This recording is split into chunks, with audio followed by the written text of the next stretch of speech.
ಬಿಚ್ಚಿಲಿಯ ಮಂತ್ರಾಲಯ ರಾಘವೇಂದ್ರ ಸ್ವಾಮಿ ಜಪದ ಕಟ್ಟೆ ಸರ್ವೆಗೆ ಅಡ್ಡಿ 12 ಜನ ಪೊಲೀಸರ ವಶಕ್ಕೆ.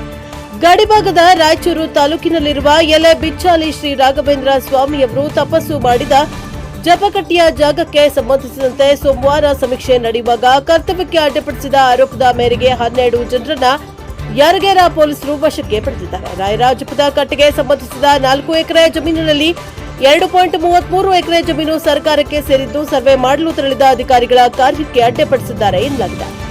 ಅನೇಕ ವರ್ಷಗಳಿಂದ ಈ ಭೂಮಿಯನ್ನು ಉಳುಮೆ ಮಾಡ್ತಾ ಇರುವ ರೈತರು ಸರ್ವೆಗೆ ಆಕ್ಷೇಪ ವ್ಯಕ್ತಪಡಿಸಿದ್ದಾರೆ.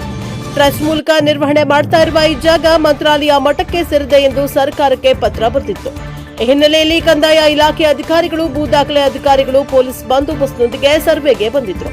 ಇದುವರೆಗೂ ನಾವು ಉಳುಮೆ ಮಾಡ್ತಾ ಇದ್ದೇವೆ. ಕಂದಾಯ ಇಲಾಖೆಯ ಅಧಿಕಾರಿಗಳು ಯಾವುದೇ ನೋಟಿಸ್ ನೀಡದೆ ಏಕಾಏಕಿ ಸರ್ವೆಗೆ ಬಂದಿದ್ದು ಸರಿಯಲ್ಲ ಎಂದು ಆಕ್ಷೇಪ ವ್ಯಕ್ತಪಡಿಸಿದಾಗ ಕಂದಾಯ ಇಲಾಖೆಯ ದಾಖಲೆಯಂತೆ ಸರ್ವೆ ನಂಬರ್ನಲ್ಲಿ ಸರ್ಕಾರವೆಂದು ನಮೂದಾಗಿರುವುದರಿಂದ ರೈತರಿಗೆ ನೋಟಿಸ್ ನೀಡಲು ಬರೋದಿಲ್ಲ ಎಂದು ಅಧಿಕಾರಿಗಳು ಹೇಳಿದ್ರಿಂದ ರೈತರು ಆಕ್ಷೇಪ ವ್ಯಕ್ತಪಡಿಸಿದರು.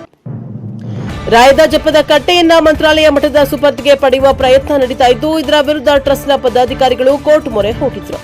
ಟ್ರಸ್ಟ್ನ ಸ್ವಾಧೀನದಲ್ಲಿಯೇ ಜಪಕಟ್ಟೆ ನಿರ್ವಹಣೆ ಮಾಡಲಾಗ್ತಾ ಇದೆ. ಈಗ ಸರ್ವೆಗೆ ಅಡ್ಡಿಪಡಿಸಿದ ಘಟನೆಯ ನಡುವೆಯೂ ಪೊಲೀಸರು ನೆರವಿನಿಂದ ಸರ್ವೆ ಮುಂದುವರೆದಿದೆ.